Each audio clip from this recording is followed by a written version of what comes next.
It's been about a month since I planted the plants in the off-grid self-watering container gardening system. Everything's growing really well. Everything's a nice dark deep green. We've got blossoms here on the pepper plants this morning. We've got blossoms here down at the zucchini. We've got the strawberry plants have just grown huge, and especially where the fertilizer is on the top of the ring. That's why I recommend mixing organic fertilizer and the dolomite or the garden lime all the way through the canister for the ultimate canister. That way all the plants will grow large. But that's growing really well. The tomato plant that we almost thought we were going to throw away has got tomatoes on it. It's got blossoms on it. And the one that was kind of yellowish that we picked up is grown 2 or 3 times its size, and it has a nice dark deep green color on it. So those are all doing very well. And as the plants get bigger and as the days get warmer, they use more water. And I've been coming out here and checking, and it's using 5 gallons of water a day. So it's time to get off of the 5 gallon and go to something larger, so I really don't have to come out and water it. My uncle is going to be putting in a 55 gallon drum on his system, and I'm going to be using my 275 gallon totes for my water source. I love that because it obviously contains a lot of water, but it contains rainwater, which these plants just love. So it's very simple to go ahead and convert this from the 5 gallon bucket to a garden hose or to a larger container. All we're going to do is we're going to take this off of the water container bucket. We have a part that I picked up at Home Depot for about $2, and that's going to fit on right here.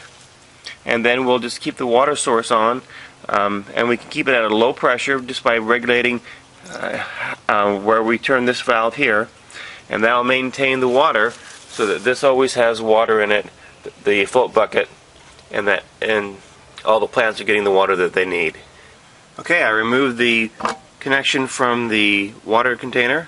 I don't need this any longer, or the O-ring, but I'm going to just keep it just in case I want to use that in the future. Here's my $1.50, $2.50 part. This is simply a 2.5 inch threaded to a 3/4 inch hose thread connector. I'm just going to connect this right here, and then you would connect this to your garden hose if you want to hook up to your garden hose, and just keep that on a low trickle. Here I'm going to put it onto my water tote here, just like that, and then I'll be able to keep the water going through there all the time.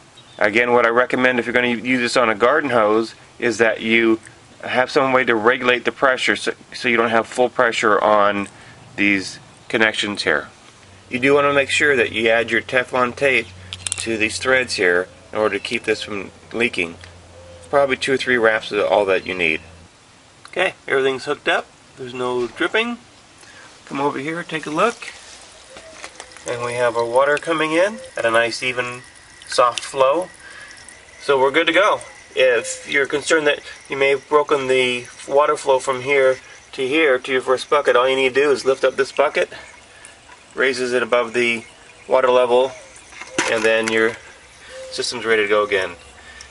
Now I don't have to worry about these plants not getting the water that they need. It took about 5 minutes at the most to make that change, but now I'm set up completely on a truly off-grid self-watering container gardening system.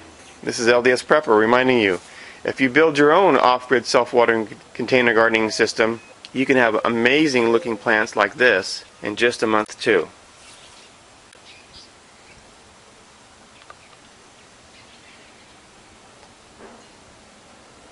Enjoy prepping.